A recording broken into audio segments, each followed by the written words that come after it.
तर त्यांनी काय केलं पाहिजे ही यात सांगितलं आणि ते न केल्यामुळं गेली सत्ता. या विषयावर बुद्धाचे मत वेगळे आहे.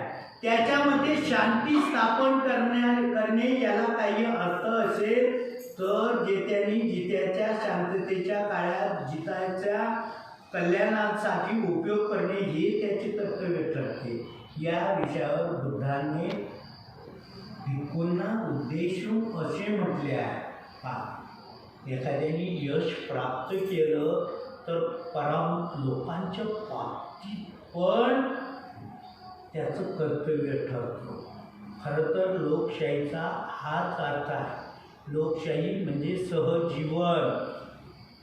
लोकशाही म्हणजे फक्त बहुमत नव्हे.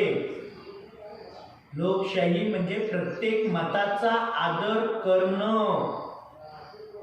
2 अन् 5 अन् 500 1000 2000 मतांनी घोटाळे करून निवडून आला म्हणून सगळ्यांचं नाही, ती तेवढ्यापूर्वी निवडणूक जिंकण्याची एक कला असते. त्या व्यक्तीचं ते मत असतंच असं नाही. चला एवढ्या वेळेला देऊ आपण मत, हे लईच काय वापरायचा का हा शब्द, लईच माजला एवढ्या वेळेला, याला धडा शिकू म्हणून ते दुसऱ्याला देतात आणि मग नंतर म्हणतात अरे अरे अरे अरे त्याच्या पुढचा निघाला रे, पहिलाच बरा होता.